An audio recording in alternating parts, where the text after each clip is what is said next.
Ibrahim ini kan disebut bapak para nabi. Kenapa bisa disebut bapak para nabi? Karena keturunannya para nabi. Betul, Lesya. Karena Nabi Ibrahim ini banyak nanti punya keturunannya.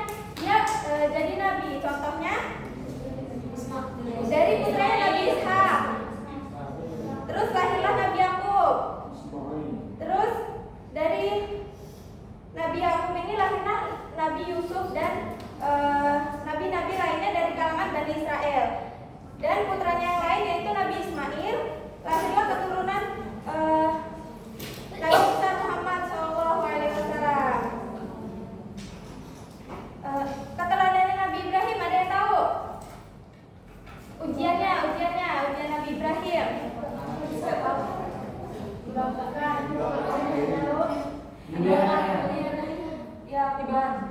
Ya, dibakar tapi dia tidak. Iya, betul. Beliau juga tawakal dan berani karena beliau itu menghadapi kaumnya dari Raja Namrud. Terus beliau dibilang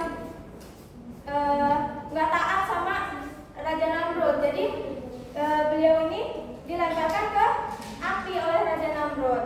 Tapi dia tidak merasakan panas, melainkan merasakan dingin. Lalu ada beliau yang Allah menggantikan Nabi Ismail dengan domba sebagai bentuk kasih sayangnya, menunjukkan bahwa Allah ini tidak pernah menguji hambanya di luar batas kemampuannya. Ada yang pernah dengar kan kata-kata itu? Ya. Jadi Allah tuh tidak memberikan ujian kepada kita kalau kita tuh nggak mampu. Jadi kalau kita dikasih ujian berarti kita tuh mampu melewati itu semua apapun ujiannya. Selanjutnya yaitu tentang Nabi Musa, keteladanan Nabi Musa. Nabi Musa ini diutus untuk membebaskan Bani Israel dari perbudakan di Mesir. Ada yang tahu kisah terkenalnya Nabi Musa?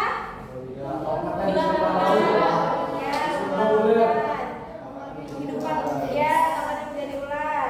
Itu kemukjizatannya ya. Keteguhan dari Nabi Musa ini dapat dalam menuntut keadilan dan kebebasan bagi kaumnya, menjadi inspirasi banyak orang. Karena Nabi Musa ini nggak pernah kenal lelah ya, karena untuk menjalankan perintah-perintah Allah, apalagi dari rajanya yang sangat menantang Allah. Dari sebelum-sebelumnya juga Raja Namrud, terus ini Fir'aun itu tidak pernah mau mendengarkan dakwah-dakwah dari para nabi. Dia selalu membangkang, dia berpendapat dirinya sendiri itu adalah Tuhan bagi orang-orangnya. Selanjutnya itu kisah Nabi Isa. Nabi Isa ini diutus untuk mengajarkan kasih sayang, perdamaian, dan keberanian. Ia melakukan banyak mukjizat seperti, ada yang tahu mukjizatnya Nabi Isa? Melahirkan orang, menghidupkan orang yang mati, menyembuhkan orang yang sakit. Terus keteguhan Nabi Isa dalam menyampaikan ajaran Allah, meskipun dihadapkan pada ancaman dan penolakan, menunjukkan keberanian yang sangat luar biasa. Nabi-nabi dari sebelumnya juga mempunyai keberanian, termasuk Nabi Isa. Yang terakhir yaitu kisah teladan Nabi Muhammad SAW. Ini yang paling sering dibahas di banyak materi tentang Nabi Muhammad SAW. Nabi Muhammad ini diutus sebagai rasul terakhir yang menghadapi berbagai tantangan, termasuk penolakan dari kaumnya di Mekah. Keteguhan dan kesabaran beliau dalam menyebarkan Islam ini, meskipun mengalami penganiayaan, menjadi contoh nyata bagi umat Islam. Nabi Muhammad waktu menyiarkan Islam itu banyak banget yang gak terima dari kaum-kaumnya. Ada yang lagi sholat beliau dilempari kotoran, dilempari batu, terus lagi dakwahnya secara sembunyi-sembunyi. Terus ada juga pelajaran dari hijrahnya, peristiwa hijrah ke Madinah menunjukkan strategi dan keteguhan hati Nabi Muhammad SAW dalam menghadapi kesulitan. Nabi Muhammad itu hijrah gak mudah. Jadi kita bisa belajar bahwa dari nabi-nabi ulul azmi Rasulul azmi ini kita banyak belajar untuk menjadi pemberani, untuk menjadi sabar, terus juga untuk menerima ujian, terus juga untuk bisa kita menghadapi tantangan-tantangan.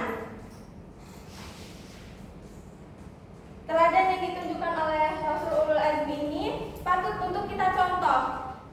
Seperti yang tadi, kesabaran. Kalau kita dikasih ujian tuh ya boleh ngeluh, tapi kita harus tetap berdoa kepada Allah supaya kita diberi kemudahan, karena di setiap kesulitan itu pasti ada kemudahan. Baiklah, cukup sekian materinya. Ada yang bisa menyimpulkan dari materi kisah teladan Rasulul azmi? Gak apa-apa, tepuk tangan aja. Una, gak apa-apa Una. Ada yang mau menyampaikan? Terus jadi kesimpulannya kita tuh harus menjadi berani, bukan harus menjadi seperti Nabi, tapi kita harus mencontoh sikap